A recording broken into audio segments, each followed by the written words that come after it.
Monsoon सत्र के लिए राज्य सरकार की सभी तैयारियां पूरी। विधानसभा अध्यक्ष ने बताया सत्र को लेकर सभी तैयारियां पूरी। मानसून सत्र 21 अगस्त से शुरू, यह सत्र 23 अगस्त तक चलेगा।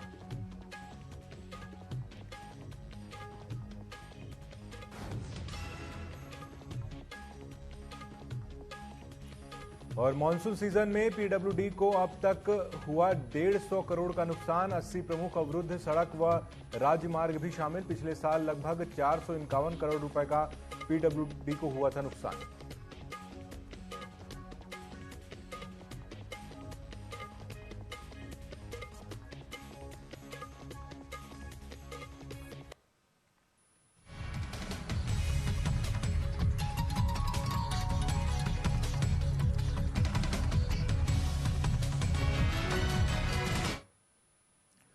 नमस्कार, उत्तराखंड विशेष न्यूज अपडेट में आपका स्वागत है। मैं हूं अंकुर शुक्ल और चलिए अब देखते हैं खबरें विस्तार से।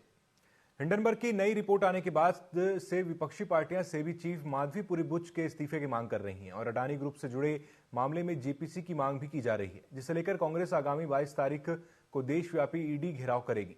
बता दें कि उत्तराखंड प्रदेशाध्यक्ष करण माहरा ने कहा कि सरकारी पैसे से सरकारी संपत्तियों को खरीदने का एक क्रम चल चुका है। हमारे ही संपत्तियों को कमजोर कर अडानी ने संपत्तियों को खरीदा है।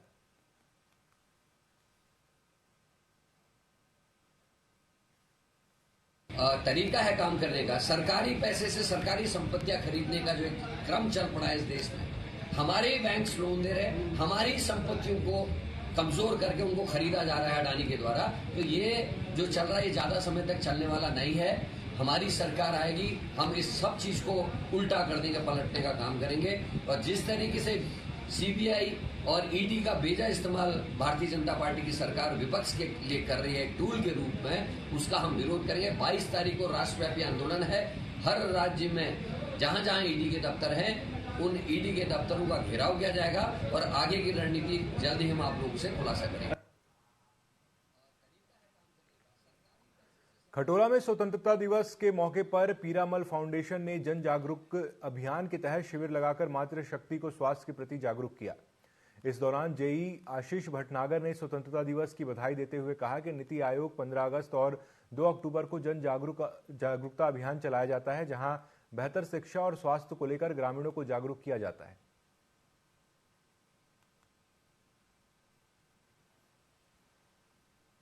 नीति आयोग के द्वारा संपूर्णता अभियान भी चल रहा है, कि आगे जुलाई, अगस्त, सितंबर, यानी कि 30 सितंबर तक की, जिसके लिए हमारे जो है ब्लॉक के भी 6 मानक हैं और पूरे जनपद के 6 मानक हैं, जिनको हमें सैचुरेट करना है हमारे 30 सितंबर तक। तो अभी उसी के साथ में हम लोग पंचायत के साथ अलाइंड करते हुए इसको भी सैचुरेशन की ओर लेकर के बढ़े।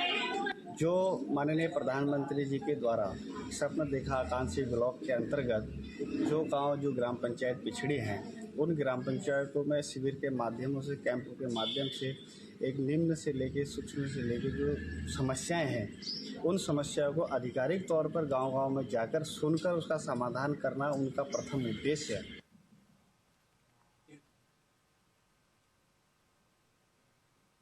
देहरादून के आनंदम रेस्टोरेंट के बाथरूम में मोबाइल के जरिए वीडियो बनाने के मामले में आरोपी को गिरफ्तार कर लिया गया है। एसएसपी देहरादून अजय सिंह का कहना है कि बाथरूम में ऊपर मोबाइल से वीडियो बनाने की बात सामने आई थी। आरोपी से पूछताछ में पता चला कि वह मोबाइल से 2 या 3 वीडियो बना चुका है। उस वीडियो को खुद तक सीमित रखा था, कहीं वायरल नहीं किया था। बाथरूम में वीडियो रिकॉर्डिंग के मामले की एक महिला ने शिकायत की थी, जिसके आधार पर यह कार्रवाई की गई है।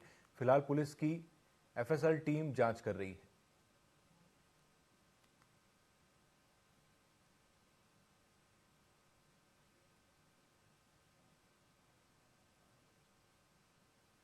हाँ, कल देर रात्रि करीब एक शिकायत पुलिस को प्राप्त हुई थी थाना कैंट में कि एक रेस्टोरेंट में वहाँ पर कोई जो महिला वॉशरूम है वहाँ पर कोई कैमरा या कोई डिवाइस लगे होने की बात थी सस्पेक्ट पर। और वहाँ पर फिर जो वहाँ पर फैमिली और जो मित्रगण उनके गए थे, उनके द्वारा जब वहाँ पर इसकी शिकायत वहाँ के प्रबंधन और जो वहाँ मैनेजर देखते हैं उसको की गई और पुलिस को भी की गई। जब पुलिस द्वारा वहाँ पर पहुँचकर जाँच की गई तो वहाँ पर जो वॉशरूम है उसमें जो ऊपर की फॉल्स सीलिंग है वो कहीं ना कहीं कटी थोड़ी पाई गई, लेकिन वहाँ पर ऐसी कोई डिवाइस उस दौरान वहाँ नहीं मिली थी। लेकिन पुलिस द्वारा चूंकि प्रकरण संवेदनशील था और बहुत ही गंभीर विषय था, तो शिकायत जो वहाँ पर दी गई थी उस शिकायत के आधार पर 77 बीएनएस में मुकदमा तत्काल दर्ज कर लिया गया था।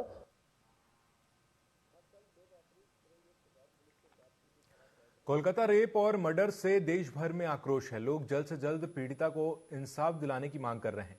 एसएमजेएन पीजी कॉलेज की छात्राओं ने पैदल मार्च निकालकर सरकार के खिलाफ नारेबाजी की, जहां पैदल मार्च में कॉलेज के शिक्षक और चेयरमैन भी शामिल हुए। छात्रों का कहना है कि एक महिला डॉक्टर की उसके कार्यस्थल पर रेप कर हत्या कर दी जाती है, ये बहुत चिंता की बात है। पीड़िता और उसके परिवार को जल्द से जल्द न्याय दिया जाना चाहिए। परिषद अध्यक्ष ने इस मामले में कानून व्यवस्था पर सवाल उठाया।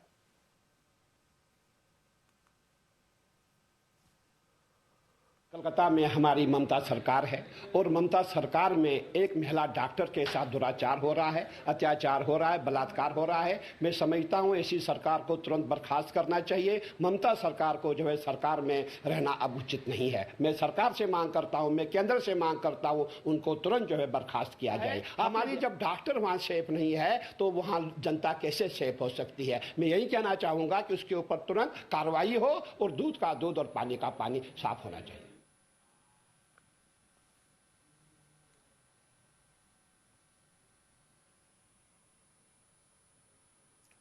हरियाणा में गुरुद्वारों की देखरेख के लिए नई गुरुद्वारा प्रबंधक एडहॉक कमेटी का गठन किया गया, जहां 16 पुराने तो 25 नए मेंबर्स को शामिल किया गया है। वहीं हरियाणा सिख गुरुद्वारा प्रबंधन कमेटी के प्रधान ने सरकार का धन्यवाद किया और कहा कि फिर से हमें गुरुद्वारों की सेवा करने का अवसर दिया है। उन्होंने कहा कि हरियाणा सरकार का प्रबंधन कमेटी बनाने में बड़ी भूमिका रही है।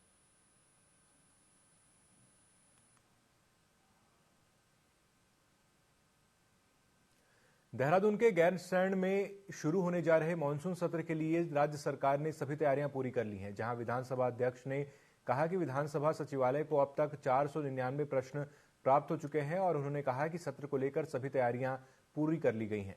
वहीं संसदीय कार्य मंत्री ने विपक्षी दलों से विधानसभा की मानसून सत्र को शांतिपूर्ण तरीके से चलाने में सरकार के सहयोग की अपील की है। तैयारी हमारी पूरी है, क्योंकि व्यवस्था की दृष्टि से विधानसभा सचिवालय काम कर रहा है। जहां वहां अंदर प्रश्नों की बात आएगी, हम लोग पूरी तरह से तैयार हैं। मैं उम्मीद कर रहा हूं कि ये सत्र बहुत अच्छा होगा और पक्ष के साथ साथ मैं विपक्ष से तमाम उन माननीय विधायकगणों से, विशेषकर हमारे साथियों से मैं आग्रह कर रहा हूं कि हमारा ये जो सत्र बहुत दिनों बाद हो रहा है उसको सौहार्दपूर्ण तरीके से वो उसमें संपन्न कराने में अपना बहुमूल्य योगदान देंगे। ठीक है।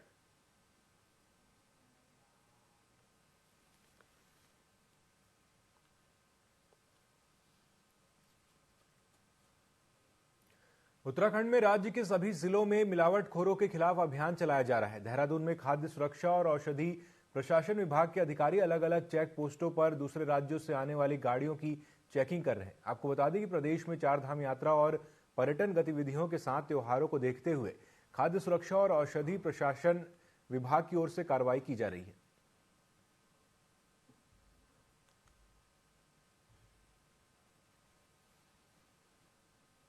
हाँ, इसमें अभी जैसे बॉर्डर एरिया में हम लोगों ने अभी एक टीम गठित करी थी अभी पिछले 3 दिन पहले ही, और इसमें जो बाहर से जो गाड़ियाँ आ रही थी उनको चेक किया गया था।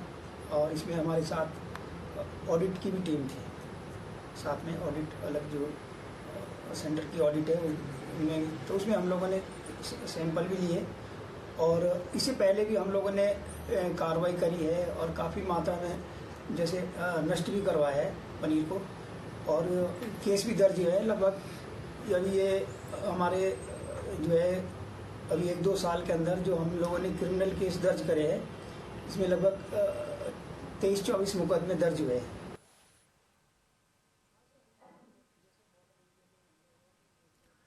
लोहाघाट में राखी के त्योहार को लेकर वैली क्रिएशन की फाउंडर ने स्थानीय महिलाओं और छात्राओं के सहयोग से राखियां तैयार की गई, जहां हाथ से बनाई गई इन राखियों को ग्राहकों ने काफी पसंद किया।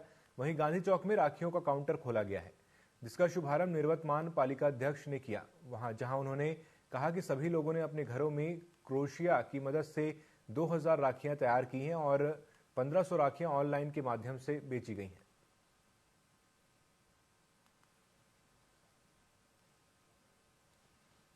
Man cannot live by bread alone. He has a mind which needs food for thought. मनुष्य को जीने के लिए रोटी नहीं चाहिए, उसके पास दिमाग है जिसे विचारों की भोजन की आवश्यकता है। इसी थॉट को ध्यान में रखते हुए मेरे मन में विचार आया कि कुछ काम ऐसा क्यों न किया जाए जो स्वयं के लिए भी कार्य कर सकता है और हमारे साथ जो बहनें हैं, जो महिलाएं हैं, उनके लिए भी ये काम कर सकता है। के द्वारा एक उदाहरण पेश किया गया है कि स्वयं से रोजगार और साथ ही साथ अन्य महिलाओं को भी रोजगार देने का इनके द्वारा प्रयास किया गया है। और वैली क्रिएशन के नाम से इन्हें एक समूह बना रखा है, जिस समूह की बहनों द्वारा अभी रक्षाबंधन को देखते हुए कॉटन की राखियाँ बना रखी हैं, जो मार्केट में धूम मचा रही हैं। देहरादून में अब जल्द ही नगर निगम को कूड़ा उठान का भुगतान क्यूआर कोड की मदद से किया जा सकेगा, जहां नगर आयुक्त ने कहा कि स्मार्ट सिटी लिमिटेड के तहत जल्द ही सभी दून वासियों को क्यूआर कोड वितरित किए जाएंगे और साथ ही कूड़ा उठान की गाड़ियों पर भी क्यूआर कोड लगाया जाएगा। वहीं उन्होंने कहा कि क्यूआर कोड की मदद से एक ओर जहां पारदर्शिता बनी रहेगी और दूसरी ओर डिजिटल इंडिया की मुहिम को भी बढ़ावा मिलेगा।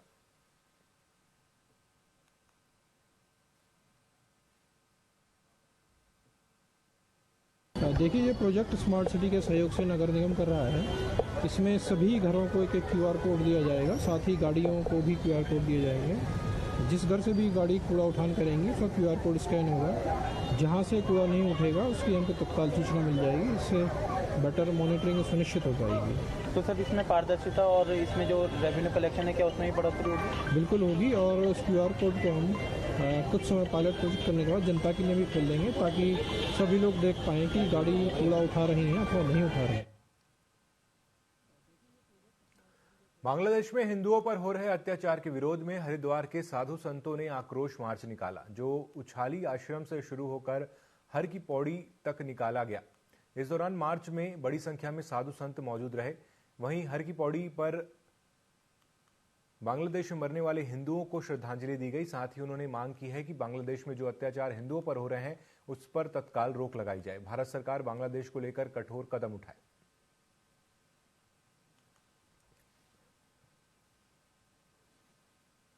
ये रैली नहीं, एक चेतावनी है, एक तूफान है। तूफान से आने से पहले की कहानी है। अगर इसी तरह के हिंदुओं के ऊपर अत्याचार होते रहे तो अब हिंदू बर्दाश्त करने वाला नहीं है। अगर हमारे देशभक्तों को, राष्ट्र प्रेमियों को अगर इस तरह से, और बाकी हिंदू भाइयों को जिस तरह से बांग्लादेश में उनका नरसंहार हो रहा है, बहु बेटियों के साथ बलात्कार हो रहा है, वहाँ से जो वीडियो आ रहे हैं उनको देख के आप अगर देखोगे तो कच्चे दिल वाला तो देख भी नहीं पाएगा। हम सभी हिंदुओं के और सनातन धर्म प्रेमियों के तथा साधु संतों की मांग है कि बांग्लादेश में हो रहे अत्याचार तत्काल बंद हो। अगर बंद नहीं हुए तो इसी प्रकार से ये जागरूक नहीं, ये चेतना रैली है। अगर जरूरत पड़े तो ये संत समाज, हिंदू समाज बांग्लादेश भी जाने को तैयार है। और बांग्लादेश में जो हिंदू हैं वो अपने को अकेला महसूस न करें कि जो पूरा हिंदुस्तान का हिंदू, क्या विश्व का हिंदू एक है। हिंदू कभी अलग नहीं हुआ था। जब हिंदू जागेगा, अगर हिंदू जाग गया तो कोई संभाल नहीं पाएगा।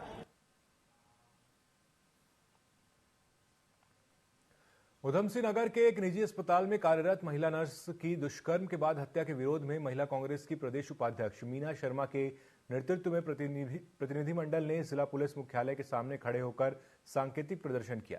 इसके उपरांत कांग्रेस महिला कमेटी के प्रतिनिधिमंडल ने एसपी मनोज कात्याल से मुलाकात कर ज्ञापन सौंपकर आरोपी को फांसी दिलाने की मांग की है।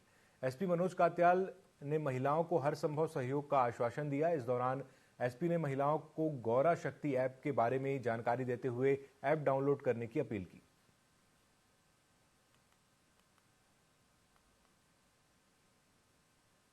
सबसे मिलने आए हैं, उनसे कहना चाह रहे हैं कि हमारी देवभूमि उत्तराखंड में जिस तरह से इस तरह की घटनाएं बढ़ रही हैं, ये महिलाओं के लिए भी और सभी के लिए बड़ी चिंता का विषय है। जो महिला सुरक्षा के लिए कानून बने हैं और इस तरह के दोषियों को सख्त से सख्त कार्रवाई होनी चाहिए कि जिससे दूसरा व्यक्ति इसकी पुनरावृत्ति ना करे।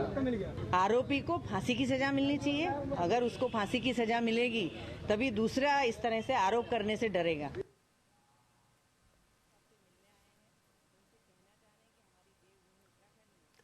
उत्तराखंड में मानसून में अब तक पीडब्ल्यूडी विभाग को करीब 150 करोड़ के लगभग का नुकसान हुआ है, जहां पीडब्ल्यूडी के प्रमुख अभियंता ने कहा कि प्रदेश में अवरुद्ध प्रमुख 80 सड़कों को, जिनमें राज्य मार्ग भी शामिल है, साथ ही जिला मार्गों और ग्रामीण मार्गों को मिलाकर कुल 155 सड़कों को खोलने का काम किया जा रहा है और उन्होंने कहा कि पिछले मानसून सीजन में 451 करोड़ रुपए का नुकसान हुआ था।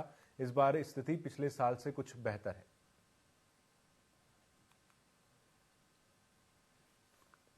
पहले से हम बेहतर स्थिति में आ गए हैं और आज हमारी पीडब्ल्यूडी की मॉर्निंग रिपोर्ट के हिसाब से कुल 80 सड़कें बंद हैं और जबकि ये आंकड़ा पिछले सप्ताह जो है 150 तक जाता था और उसमें जो 80 सड़कें उसमें 10 बाई चांस जो है स्टेट हाईवेज हैं और बाकी आपकी विलेज रोड एमडीआर ODR हैं और PMGSY की भी लगभग 75 सड़कें बंद हैं। टोटल 175 सड़कें 155 सड़कें पूरे स्टेट में बंद हैं और इसमें से हमारी जो स्टेट हाईवे हैं मैं उनका विवरण दे दूं। जो 10 स्टेट हाईवे हैं वो 8 आज शाम तक और 1 कल तक खुल जाएगी। एक सड़क में थोड़ा सा ब्रीच वैसा है, उसमें थोड़ा समय लगेगा, बाकी मेजॉरिटी सड़कें आज शाम।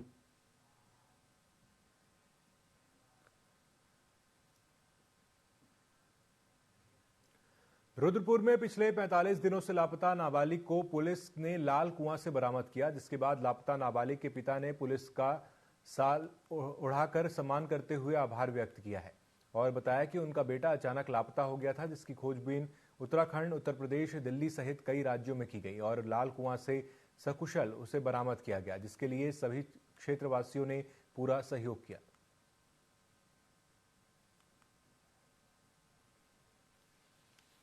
मेरा बेटा हमजा बेग जो लगभग करीब 1.5 महीने से लापता था घर से और हमने इसको कोई कसर नहीं छोड़ी ढूंढने में। बहुत दूर दूर तक ढूंढा, पास तक ढूंढा, लाल कुआं, हल्द्वानी, देहरादून, कटरा, कासगंज तक, एटा, दिल्ली, बदायूं, अजमेर, राजस्थान, जैसलमेर ढूंढने के बाद जहां तक है मैंने और मेरी टीम, मेरे भाई, मेरे दोस्त, मेरे चाचा, मेरे मामा, मेरा पूरा मोहल्ला, पूरा शहर मेरे साथ था लगा हुआ और कुछ ऐसी जगह नहीं छोड़ी जहां हम लोगों ने देखा नहीं और हर बंदे ने मेरी सपोर्ट करी, हर एक ने मेरी सपोर्ट करी। लाल कुएं वालों ने, चाहे लाल कुएं की बात हो, हल्द्वानी की बात हो या काठगोदाम की बात हो, यहां के लोग इतने बढ़िया हैं, मेरी बहुत सपोर्ट करी है।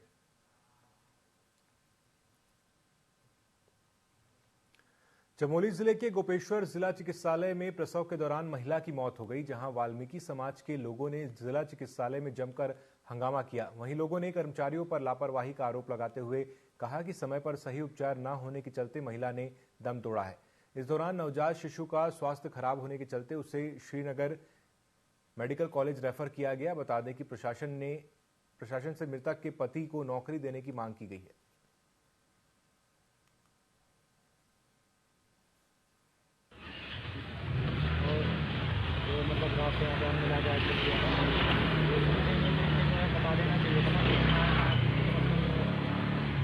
सुबह के नंबर में नॉर्मल डिलीवरी होने के बाद में बातचीत गई ऐसा कैसे और हमारी जो मांगे पूरी करनी पड़ेगी। 3 मांगे मार्च से ही गायनिकोलॉजिस्ट नहीं है, उस बारे में हम पत्राचार कर रहे हैं, ऊपर लिख रहे हैं बार लेटर। और दूसरा परसों डीएम सर आए थे, उनको भी ये बात हमने बताई थी। और पीडियाट्रिशियन भी हमारे यहाँ मतलब बीच में कभी आते हैं तो वो आउटसोर्सिंग से आते हैं, तो उनकी भी दिक्कत पिछले काफी लंबे टाइम से 2 साल से चली रही है। पीडियाट्रिशियन की भी रेगुलर पीडियाट्रिशियन नहीं है हमारे पास।